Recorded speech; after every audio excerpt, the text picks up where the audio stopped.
Chris, pronouns he, him, calling in from Icelandic dirigible. What a place to call from. Who says atheists misrepresent the nature of God, heaven, and hell. Chris, let's talk about it. You're on the line with Forrest and Jovan. How you doing today? Hey, I'm doing pretty good. I think you got the location off a little bit. It's Idaho. I don't know how I could have possibly known that. That's it. Just I know. It says ID. I don't know what else it could possibly have meant. All right, well, wherever. Right. If you're calling in from a dirigible or a potato farm, whichever one works for you, tell me. I can't tell if this is a bit. I genuinely can't tell if this is a bit that Forrest is doing. Chris, let's start by just trying to figure out what God do you believe in that you're calling about? I believe in Jesus Christ, the Christian God. Okay, cool. And yep. Do you have a particular denomination that you are affiliated with that you would like to speak to, or like is there a label for your view of Christianity? Because there are over 40,000 flavors of Christianity. So, like, what do you have a particular one that you like, or just general? Yeah. So I associate with non-denominational. I think there's a lot of. Hold on 1 second here. Are you okay? Sorry about the background stuff. Yeah, it's all good. God, stop this call. Caller, are you driving? Hey. I'm not driving. I'm off on the side here. Hold on 1 second. Very good. So we can't have we can't have you driving a motor vehicle while on the phone with us. It's not safe, and it's a bad issue for us. So yes. So I don't think the denomination really matters, because I think interpretations around all the little nuances around Christianity don't matter. I think what matters is what we all agree upon, and that's the life, death of Jesus Christ and the resurrection. So we all agree on that. I definitely don't believe in that. And yeah, well, and that is. But I get. Go ahead. Like, I'm not here to I understand. So that's right. That's the main vibe of Christianity. Is there, before we get into it, I want to address just a couple things with you really quickly. Is there anything you can do about the noise? Because it sounds like you are standing in the middle of a freeway. I'm working on that right now. Give me 1 second here. Okay. I'm sorry about the noise, guys. It's ending right now. So basically, yeah, if you want to go ahead and touch on that, were you finishing your thought, Forrest?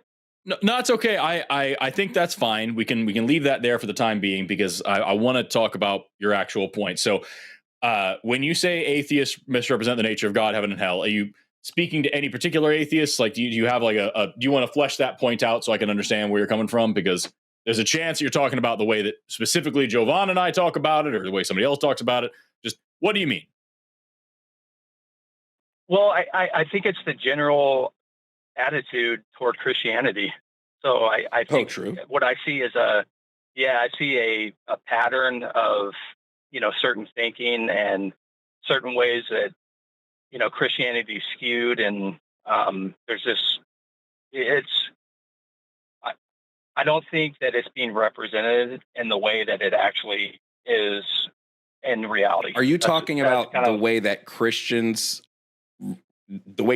interpret it, or the way it's written down in their holy text? Because typically what I see is Christians don't actually abide by their actual religious text. They just sort of make up how they believe Christianity should be.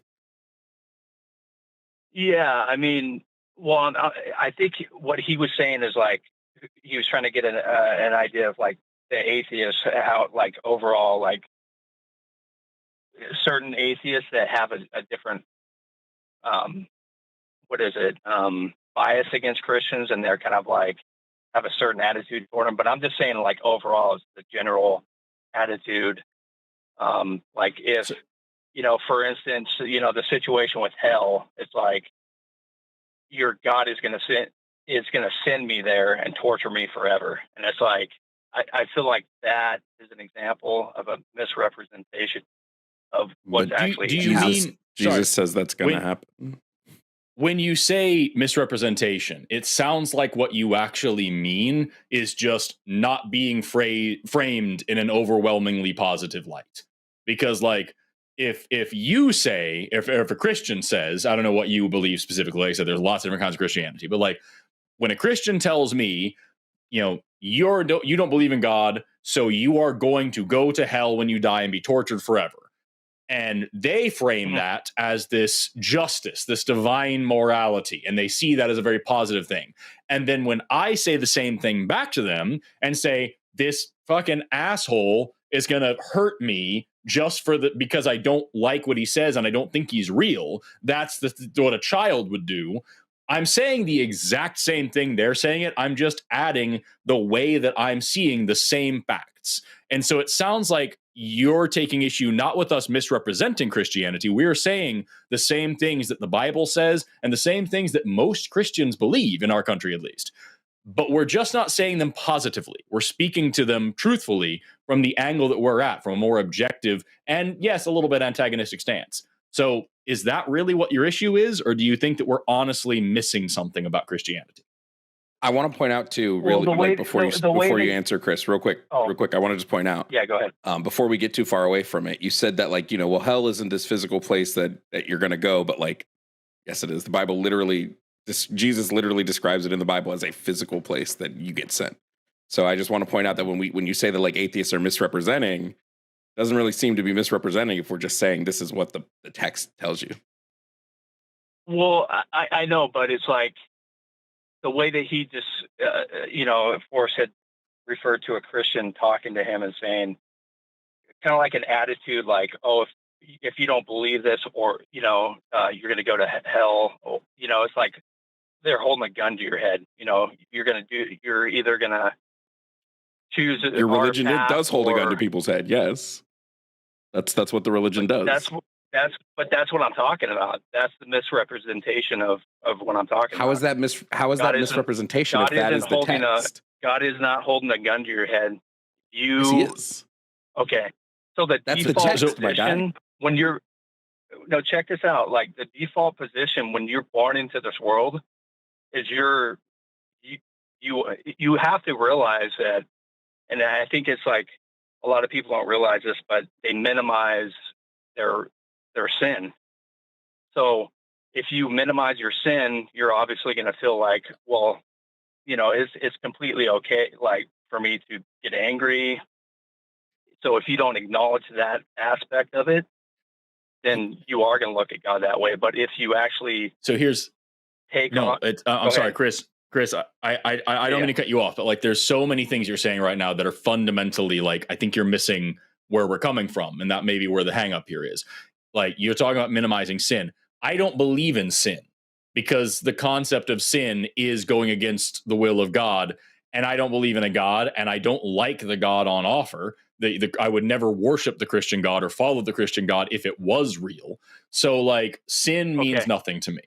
I can still say like, I want to be a good person and I want to reduce my harm on the world, my negative impacts on the world. And taking that framework to kind of speak to the rhetorical goals of what you're saying, like I can agree with that vibe, but I don't think that necessitates then any kind of system of eternal punishment or anything else in the Bible as being a necessary good that comes along with trying to minimize the harm that I produce on the world. Like if I say, hey, I want to be a good person, I don't then need to say, or else I'll be burned in a lake of fire forever along with all the gay people. Like that doesn't make any sense. I can just say I would like to be a good person and have that be that. I kind of feel like the conversation, I mean, you just said you don't acknowledge sin, but the only thing is like, if you look around our world today, you read the news articles about, these horrific things that happen to like children and all these other, I don't know how you can't reconcile the fact that inherently we're evil. And I don't believe that at all. Well, I mean, how do you wait. One that Chris, can I ask you something? You know what I mean? Like, I feel like I'm a good person for the most part, but I want to knock the shit out of some people sometimes. And Chris, it's like, let me ask you a question. Well, we can get into like conscious, like having a conscience and like how a conscience. But do you think like if a baby, if I like am holding a toy and a baby snatches that toy out of my hand, is that baby evil? Did that baby like commit a negative moral action? Well, you're talking about something at like a, just, I mean, that situation, that's kind of I don't know, like, that's not really You related to don't know? what I'm talking about. Yes, it is. If we're It's inherently incredibly related. evil, then any bad thing a baby does is because the baby is evil.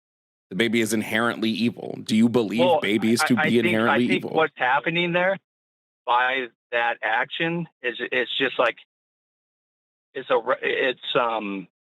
not to its full extent, but I think as people progress through life, snatching something from somebody becomes, lying, cheating. You understand? Then like it's not inherent. Then progress through you just life. described a learned behavior. That's what you just did. You said that it's not evil. Like the baby isn't evil by doing this, but as they grow up in life, if they keep doing these things are going to be seen differently. That's because the baby is exhibiting learned behavior. As it grows, it learns to lie, it learns to steal, it learns to do bad things. We're not born with this inherent drive to do bad things. It's socialized. Well, I know, but why aren't all the actions good?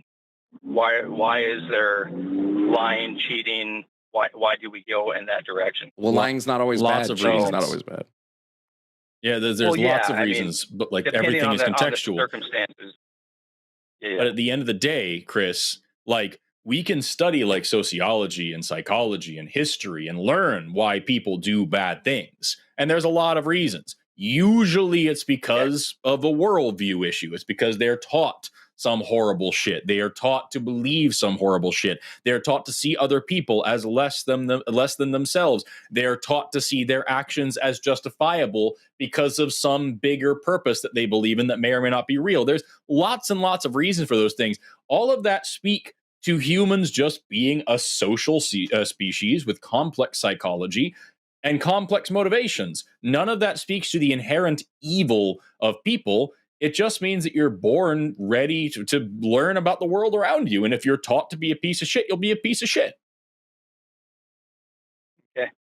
Well, I mean, I kind of feel like we're getting a little bit too off track from what we were kind of discussing, but no, I mean, sure. I understand where you're coming from. I mean, you tell us, guys Chris, are just looking at this from a different point of view than I am. Can you just tell Go us, ahead. like you say that atheists constantly get the nature of Jesus and the Trinity and all this stuff wrong. What is the nature? What is the nature that we're misconstruing? Well, kind of going back to the hell situation, like, and I had kind of talked about sin, and you kind of know my view on it. But it's like, I believe that the default position is because of that inherent sin in us, we are all basically by default set to go to hell. And the only way to reconcile that is what Jesus Christ did for us. It's like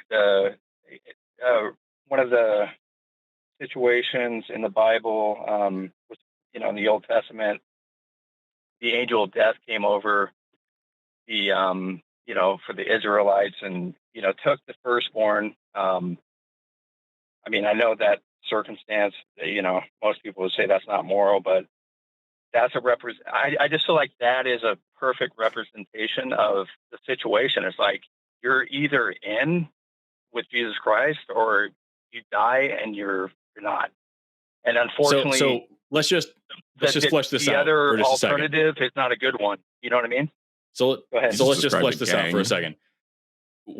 If you do you have children, Chris? Yeah, I have 2 kids. Okay.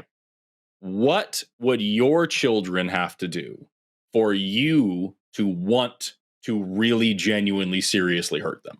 Not like a little spanking or whatever, because I have problems with them, but like I'm not talking about that. I'm talking about like setting them on fucking fire or like cutting off their limbs. Like, what would they have to do for you to be like, what needs to happen right now is I need to torture you? What would they have to do for that? Well, my answer would be there's nothing they could do. that would make me want Right. to hurt. And Even and yet yeah, and yet I mean, for smack them, God, let alone for burn them on fire. Go ahead. right, and yet for God, the all-knowing and all-merciful, the answer to that question, what would your children have to do for you to want to set them on fire? The answer is be born. You're born evil, and the best thing that can happen is that you go to hell.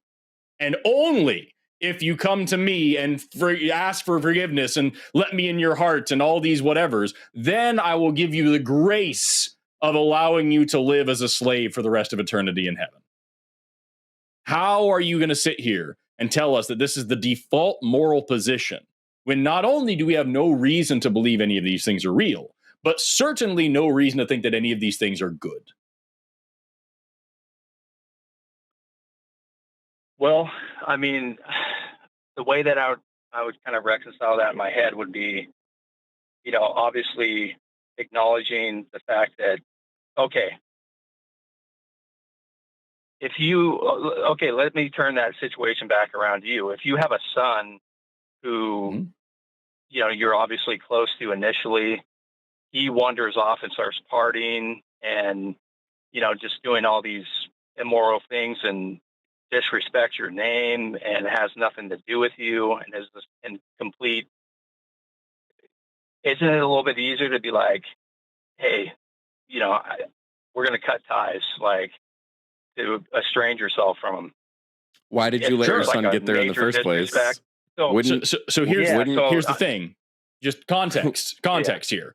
Yes, it would be a lot easier to just say, "Hey, listen, I don't want anything to do with you. You're a bad kid. You've done bad job at being child. Goodbye." And sure. And if that's what we were talking about, I'd still have a lot of issues, but it'd be a very different conversation than eternal torture and fire. More importantly, however, if I was talking from a position of the divine God, holy, eternal love, why the fuck couldn't I just forgive anything? Isn't forgiveness a virtue? Isn't jealousy and contempt and holding on to grudges, aren't those sinful and errant behaviors? So wouldn't it be better for God to say, listen, you're my children. You've been led astray. You made a lot of mistakes. You hurt a lot of people. You did a lot of bad things. You didn't pay attention to me. You didn't respect me. But I love you so much that I'm going to let it go for the cost of nothing, because that's what a good parent would do.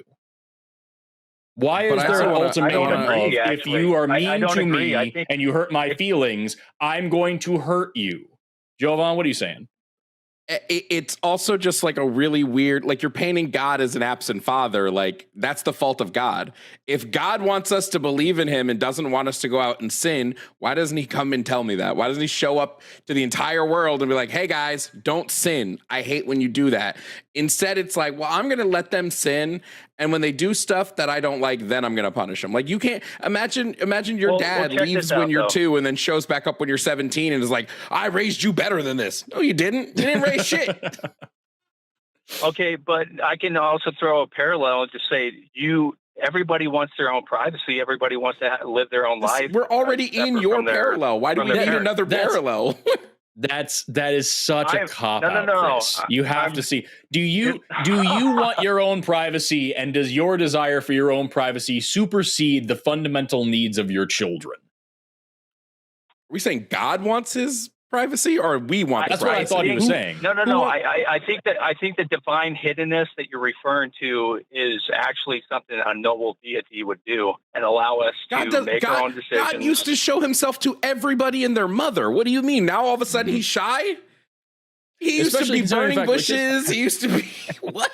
This is because what you're describing here, what you're trying to use as a shield, is the fundamental issue of the problem of evil. If God is indeed all-knowing and all-powerful, then you have this issue here where he is literally watching all the evil that you referenced earlier to try to say that humans are inherently sinful, evil creatures. He's watching every rape. He's watching every pedophile. He's watching every genocide with folded arms, just saying, "Oh man, well, when you die, I'm gonna get you. I'm gonna do something about that someday." Unless you say I'm really cool, and then you get to come to the same theme park as everybody else. But if you don't, then you get to go to the pit of fire with every single gay person who ever donated to charity.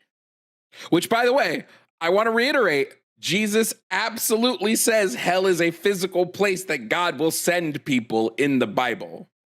Mm-hmm. And I do believe that. I do believe. Well, Right. I mean, I believe at the start of this call, you told us you did not believe that. I did. No. I just said there's a misrepresentation of how atheists were portraying hell. I didn't say that it wasn't that physical place. It is a physical place. Okay, maybe we misheard spiritual you. / it's.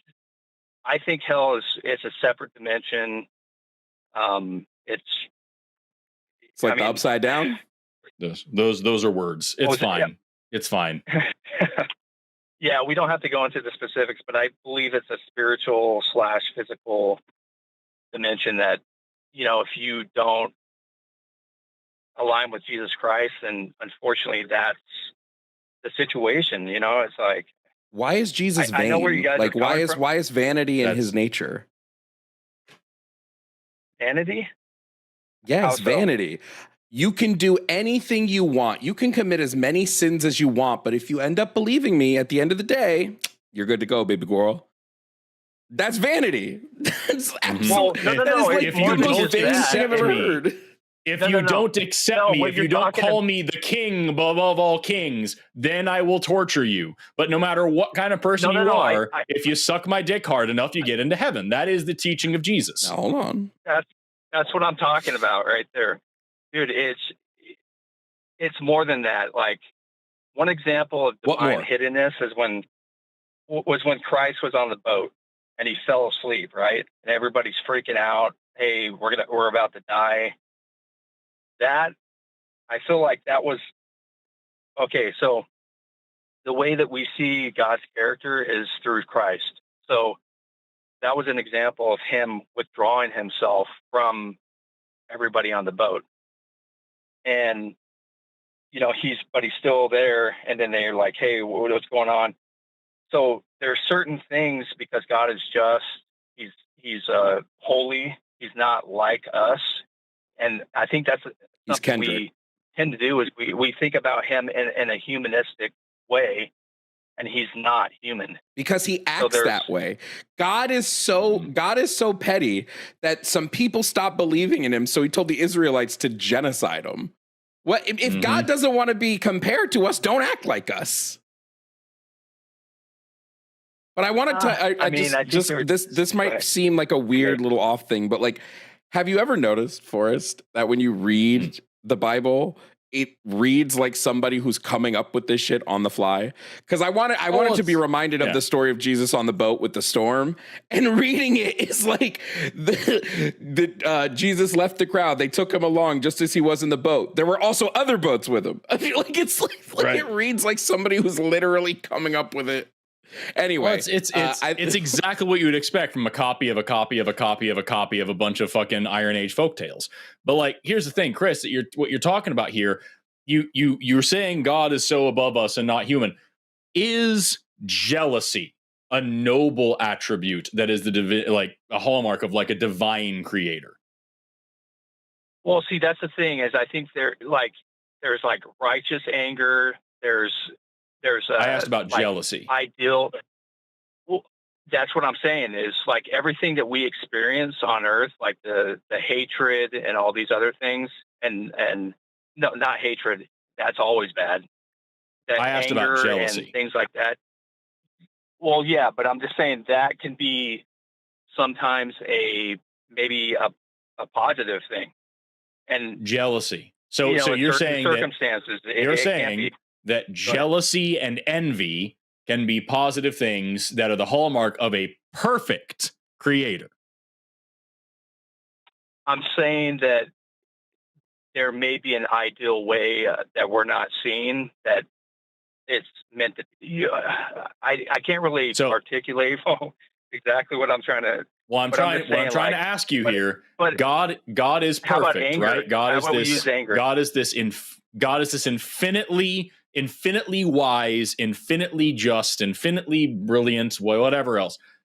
And yet He is jealous. God says his name is jealousy. He is so jealous that he is named jealousy. God is wrathful. But what is he God jealous for?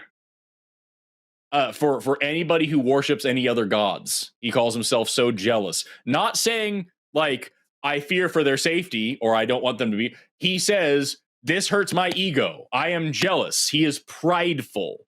That is not He also a hallmark of someone who is well-adjusted He- and wise. Go on, Jovan. Chris, you specifically said hatred is go always ahead. bad, but God hates in the Bible. He does. He literally says, I loved Jacob, but who was it?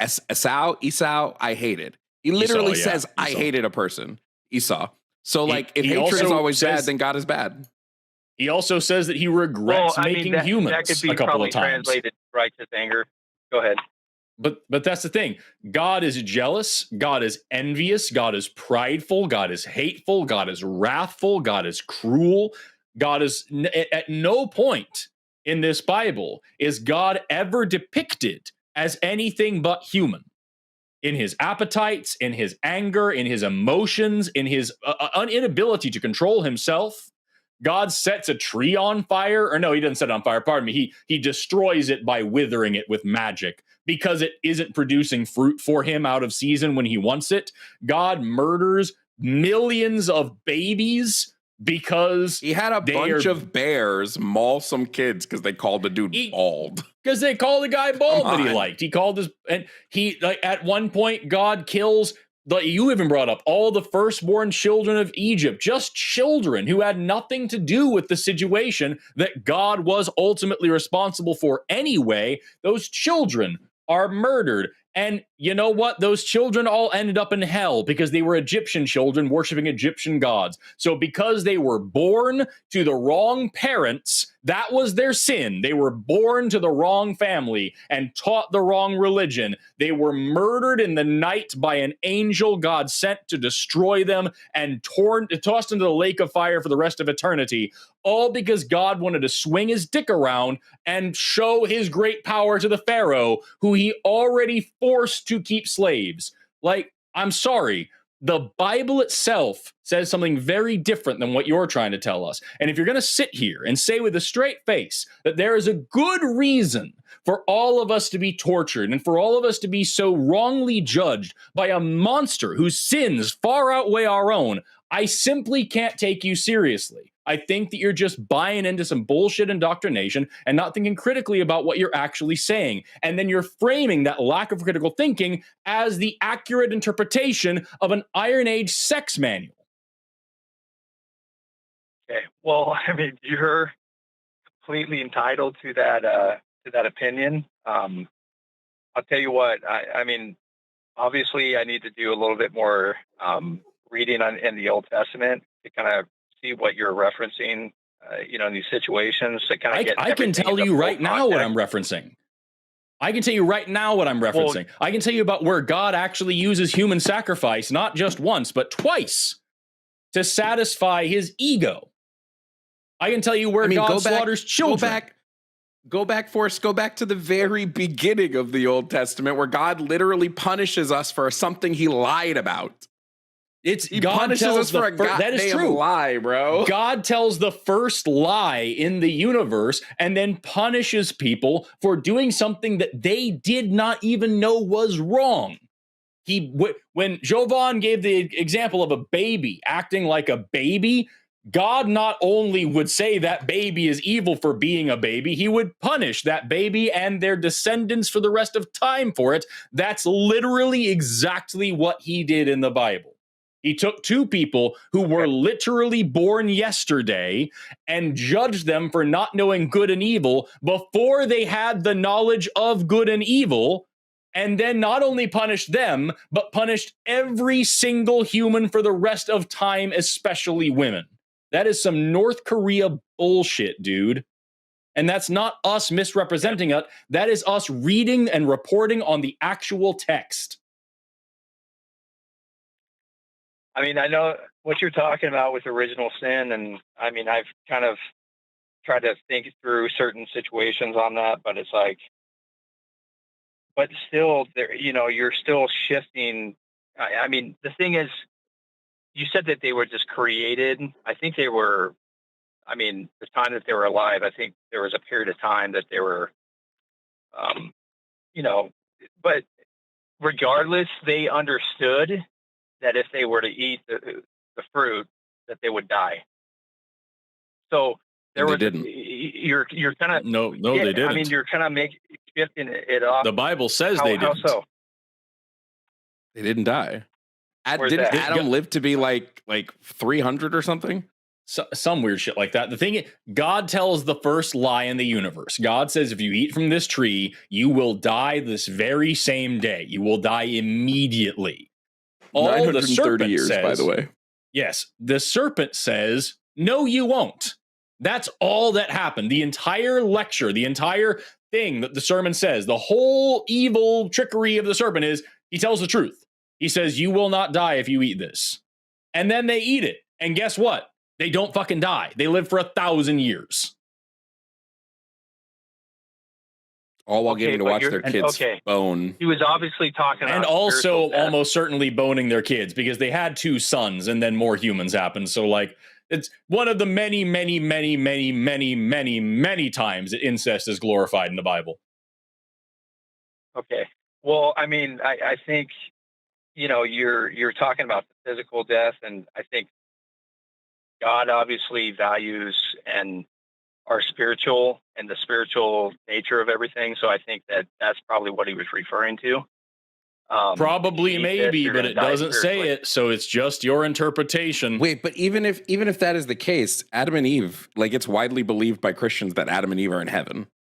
So they didn't experience a spiritual death either. Right? But the bigger issue here is we keep having this conversation with people who talk about like the nature of Jesus and the nature of God and blah, blah, blah. God decided to punish us for a test he set up knowing we would fail. Like the nature of that is a psychopath. Imagine you do Saw. Imagine Jigsaw captures you, puts you in a chair, and says, if you press this button, you'll get out. But he knows for a fact there is no way for you to press that button.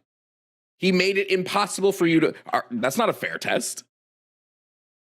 It is crazy because like that is actually the exact situation we're in. Is that God? You're looking at this horrible situation, this insane test where we have to. The test is, can you believe bullshit on bad evidence? And if the answer is yes, then you get to go to a magical land in the world, in the sky for the rest of your life, for the rest of eternity or whatever like that. And if the answer is no, you get tortured forever. And you're looking at this, Chris, as if that's just normal. That's just the way it is, and just believe in Jesus, and then it'll be fine.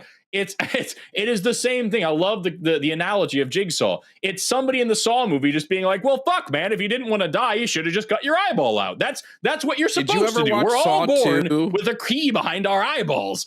No, I never watched any of them. Okay, almost every trap in Saw 2 is unwinnable. The Bible is Saw 2. The Bible is Saw 2. Yeah, like every trap. That's the moral of the story. The premise of Saw 2 is unwinnable. If God didn't want us to eat the fruit, why did he let the serpent lie? Well, not lie, but why did he let the serpent talk to us to begin with? Just take away the serpent's ability to speak. You're why didn't he put the tree in another goddamn garden? The accountability off to like he's omniscient.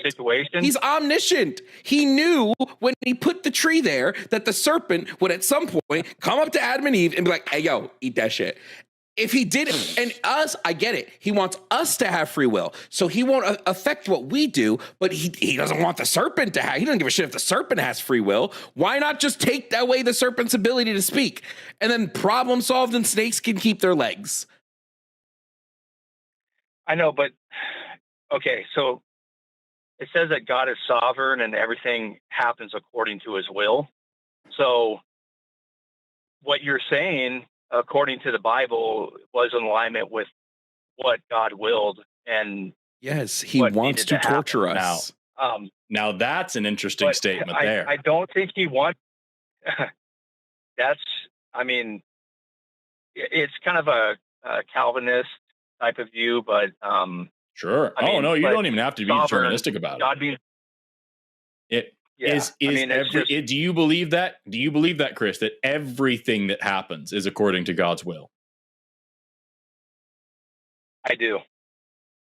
Is it possible? Is it possible for anything at all to happen which violates or goes against God's will? Don't do it, Chris. Don't do it. Don't do it. I mean, don't do it. There's I'm trying to things that save you here. happen Don't do that it. God would not.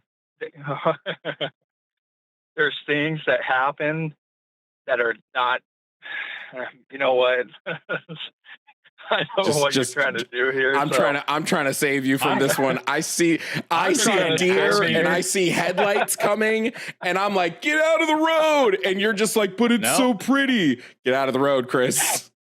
Hey man, if it's what you believe, then I have questions about it. I'm just trying to be honest with it and see if this is what you believe. So I'm not putting words in your mouth. I'm asking you a direct question. Is it possible for anything to happen that God doesn't ordain, that that is not part of his divine plan, that goes against his will, even if it's something he may not necessarily like at the beginning? Is it something that he wants because it happened? If God is sovereign and all-knowing, then I would have to say that everything happens in alignment with his will. Last question, Chris. I mean, is God's will and plan and all that. It's fair to say that his divine plan and his will then they're not the same thing, but the terms can be used sort of synonymously, right? We can agree on that. Okay. Yep. So then, last question for you: do you agree that God's divine plan, God's will, is good?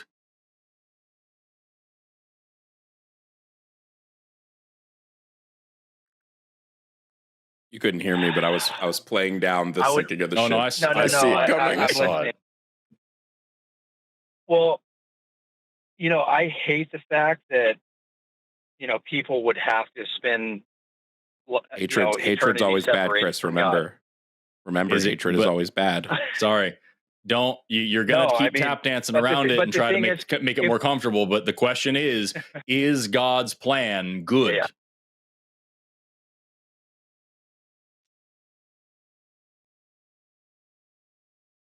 I would say yes. That's a pretty good Ariana I align myself. I'm saying because I align with Christianity and Jesus Christ, I would say yes. All right. So here we are at the end of the call then, Chris, because here's the framing. And this is not me misrepresenting anything. This is what you have just said is your belief. And this is where we are. You started at the beginning talking about how humans are inherently evil and all these things, and we have to go to hell because there's all these terrible things that happen in the world. At the end of the day, you like the things that happen in the world. All the terrible things, all the rape, all the murder, all the pedophilia, all the genocide, every single bit of it is good because it's part of God's plan. It does not violate God's will. It's exactly what God wants to happen. God is sovereign and ordains every bit of it. He doesn't just allow it to happen. It is happening because he is making it happen, because he wants it to happen, because he is all-powerful and all-knowing. You, Chris, see the genocide of Palestine. You, Chris, see the rape of babies. You, Chris, see the slaughter of innocent people all around the world. And you say, that is what is supposed to happen. Fuck yeah, sign me up for more of that because that's what God wants. And I am a Christian and I'm a part of this plan. And also, every single person who goes to hell, that is a good thing. That is part of God's plan. God isn't sad that they go to hell. God made them knowing who they would be, knowing that they would die in sin, knowing what the sins were that they would commit, and knowing they would go to hell. And he made them anyway because he wanted them to go to hell. Those people being tortured for all eternity is part of his plan. He made those people for the express purpose of torturing them for all eternity. That is their purpose. That is his goal. Every single evil thing that you've called in bitching about and saying that we're not having the right perspective on is a good thing in your worldview because God commanded it and ordained it and allowed it and made it happen. It is part of his will, part of his plan. You haven't a dick to stand on here, sir. I'm sorry. This is not our misinterpretation of your Wooly book. This is your evil ass ideology that we refuse to be a part of. Tried to save you, Chris. I really did. He tried. The man tried. He was there for you when he shouldn't have been. Snake. I was the snake. He was more merciful. No, you were more merciful than Jesus himself. You were sticking up for the guy. Forrest, I feel like you're talking about all the bad. Yes, because the bad is inevitably God's fault. We can sit here and talk about all the beautiful sunsets. I don't give a shit. There's no amount of happy, hopeful, happy, cheering and clapping of hands and all the beautiful flowers and look at the trees and the mountains that justifies or excuses the rape of children. But your God likes that shit I agree. and wants it to happen. So here we are. I'm not into it. We and can't, with that, we can't do this thing. We can't do just real quick. I just want to say we can't do this thing where we go, all the good things are good, and then just absolve God of all the bad. Like that's just like you wouldn't do that with anybody. You ain't doing that with Hitler. You ain't saying look at all the inventions and medicine the Nazis made. But it doesn't matter that they he built some highways. He had a social security program. But you're just focused on this whole Holocaust thing. I mean, fuck, man. Chris, it's been 40 minutes and it's been real fucking gross. I think we're about done. Jovan, do you have anything else for Chris before we wrap up? No. I mean, the way Chris, I'll let you have the last word then. I'm not in agreement with, Forrest. Okay, what did I say? What did I say that is outside? No, I'm not letting you get away with that. What did I say that did not align with the agreements that you gave? That everything God wills is good and nothing happens that goes against God's will. God is in complete control all the time and everything God does is good. You said God is good all the time and all the time God is good. You said God controls every single thing. You agreed with the Bible that he counts the hairs on your head, not a single sparrow falls in the sky, that without him knowing that you agreed with all of these things. And then we just brought up the evil shit that God must then be responsible for. So how is that a bad slant on exactly what you said?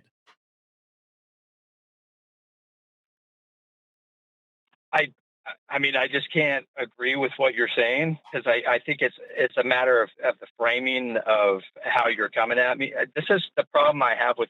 Wait, I'll do it. Wait, let me. What did I say that was incorrect? Wait. What did I say that was incorrect?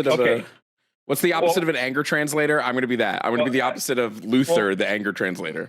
Okay, listen. Hey, I'll tell you what. Wait, Chris. We have been on here. Yeah. Go ahead. I just want to try and bridge a gap here. Is God responsible for all of the good that happens in the world? Yes, he's responsible for all the good. Is he responsible for all the bad?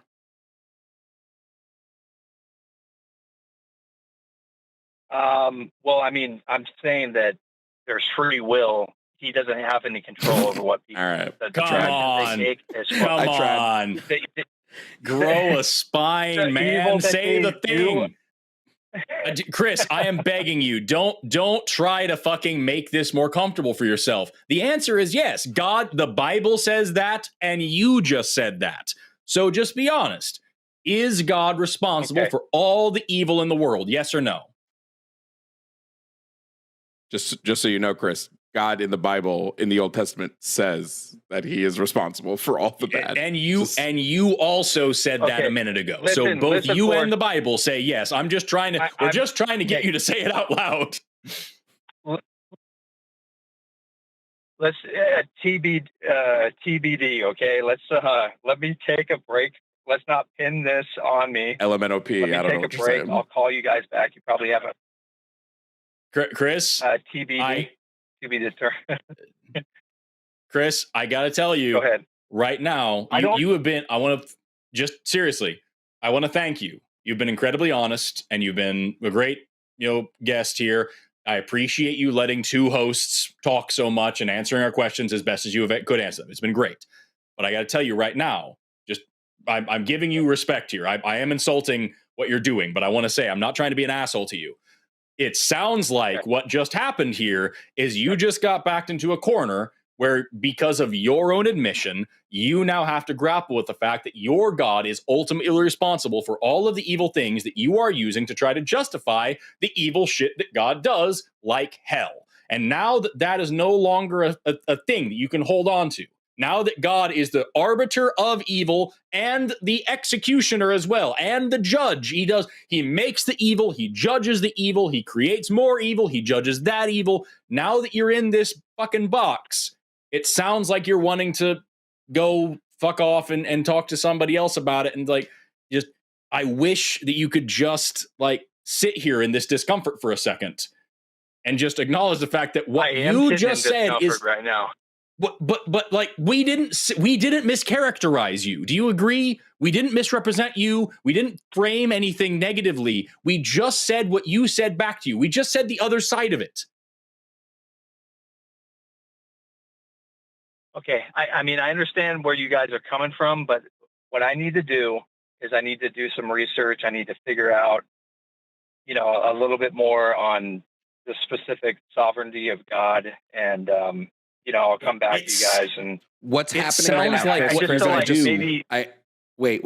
I want Go to point this out. What's happening right now is what happens to a lot of people who are confronted with information that goes against their belief system. Your brain is physically fighting you to try to hold on, because change in our brain is a chemical reaction that physically hurts us. It actually triggers pain receptors in our goddamn brains. And your brain is fighting right now against a belief change, because if it does do a belief change, it's going to feel some pain. I think the wrong thing to do is to go and be like, let me go research this a little more. No, just go sit with it for a little more. Don't open a book. Don't do anything. Sit with what you're feeling right now and grapple with the fact that if everything is according to God's will, God wants bad things to happen. And what inevitably is going to happen here, Chris, is that like if you go away from this and you think more about this concept of divine hiddenness, what's going to happen is one of two things. Either number one, you're just going to completely ignore everything that happened in this call. You're going to go on believing whatever the fuck you believe, which is a dishonest and shitty thing to do, but it happens a lot of the time with religious beliefs and shit like that. I'm not whatever. The second thing that could potentially happen is that you're just going to adapt your faith, where you're going to say, okay, well, here's this other thought stopper, this other thing. Free will. God doesn't control our free will, and so all the terrible things that happen in the world is us, and God doesn't necessarily like those things or want those things to happen, but he allows them to happen so as not to blah, blah, blah, blah, blah, which puts God back in the exact same box of being, number one, directly responsible for everything, or at least ultimately culpable for everything, and number two, it doesn't get you away from the facts where the parts of the Bible where God violates free will, and clearly it doesn't matter. Number three, it doesn't get you away from the fact that Satan knows God exists very fucking well and still rebels against him. So clearly, free will has nothing to do with knowing whether or not God is real or any of those things.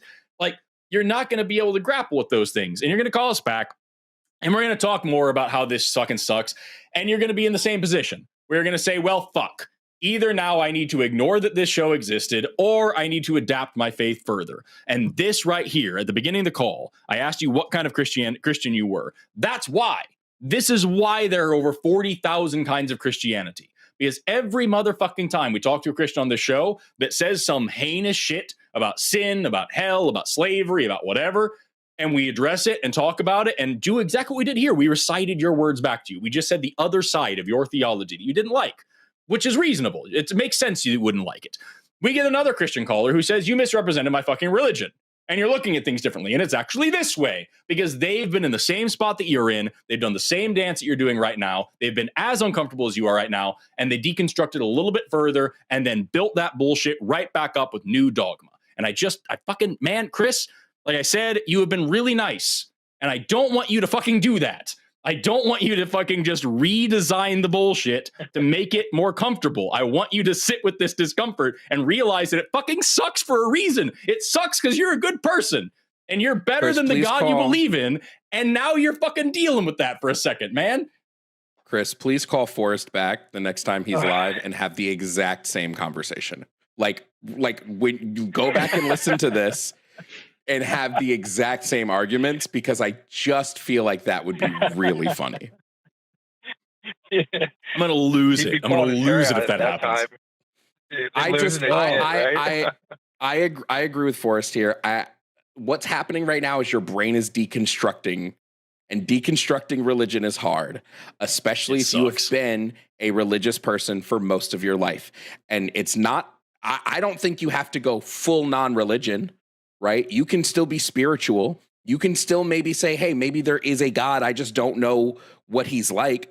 I'm just saying that the Bible, the God that you're holding on to, is a piece of garbage. He is shit. He is a shitty person, not a person, whatever, but he's a shitty being.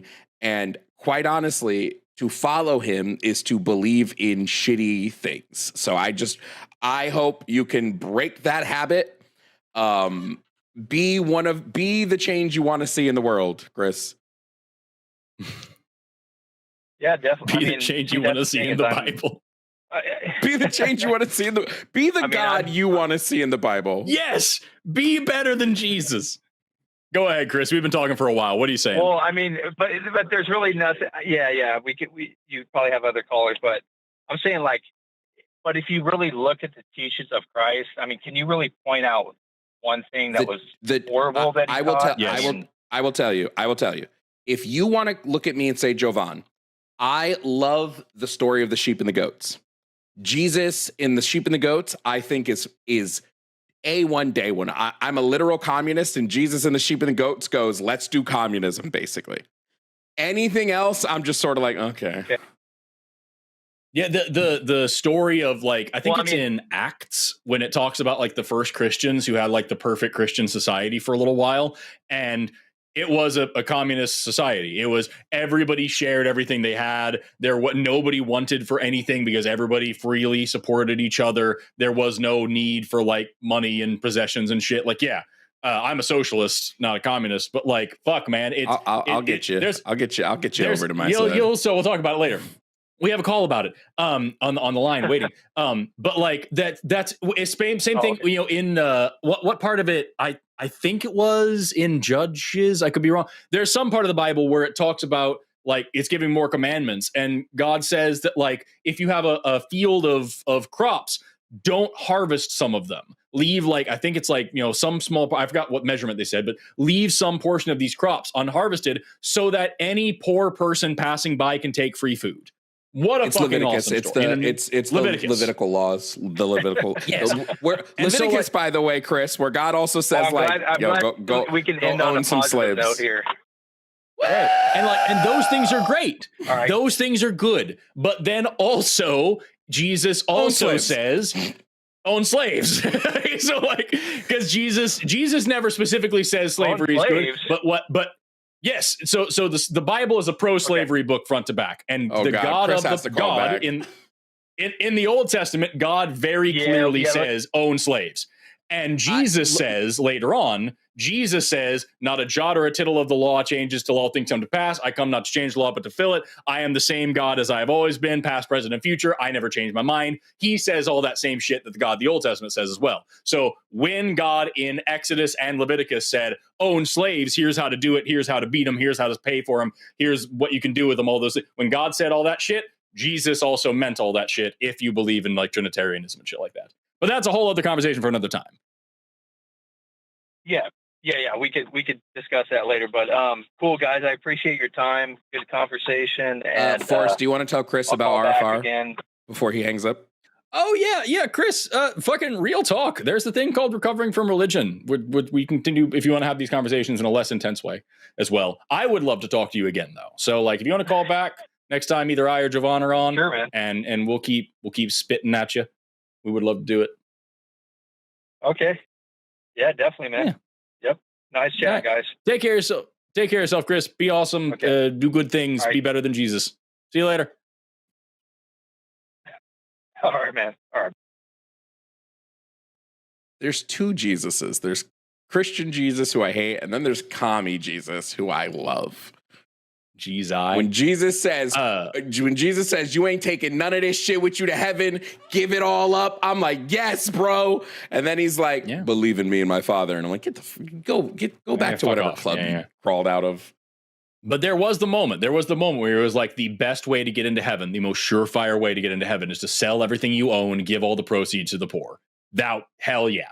Let's talk. When I'm debating MAGA who are like, oh, I'm a Christian, I just pull out the sheep and the goats every time. It's the best Bible verse. Have you seen I'm gonna look that one up because I don't think I'm familiar with it. But like, have you seen the sheep and the goats? I don't know if I can sheep the goats. You want to tell me about it right now? Sheep and the goats is where Jesus comes. It's when Jesus comes back, right? When he's getting ready to rapture everybody, basically, where he's like, who's going to heaven, who's going to hell? He splits up all of humankind into sheep and goats. He said, the sheep, you're going to heaven, and the sheep are like, why? And he's like, is this what you did to the least of me? That one. Yes. Yes. Yes, It's the okay. best. It's the best. Yes, I know So that. good. I know that verse very well. Yes, I recited that one on one of these shows a couple of weeks ago, and I think on TikTok, isn't it? Jen Hamilton is she's a nurse, and she went super fucking viral for just reading that passage, and all the MAGA were like, "Fucking that's liberal woke propaganda. You're misinterpreting the Bible." I dropped a video also doing that with some guy, and that shit got like 200-something-thousand views. MAGA hate when we're like, "Yo, Jesus wanted to feed the poor." They're like, "No, he didn't. He wasn't talking about taxes." There was I think there was a couple of news stories a little while ago, a couple of years ago, of like preachers were going to the news saying, "Hey, I am getting such negative feedback every time I talk about Jesus because people are like, this is socialism and this is woke and this is liberals." And it's like, I don't know how to do my job anymore. I'm just trying to tell you what the fucking book says, y'all. I want to talk to whoever hates communism and socialism. I want to talk to them so bad. Thanks for watching that clip. Hey, we're trying to do some data research about whether or not our callers successfully proved that God existed. If they didn't, don't forget to like and subscribe. That's how we know they failed. But if you don't like and subscribe, you're saying that they succeeded. So you're saying that by liking and subscribing, you will be affirming that you are an atheist. Hey, what else should they do?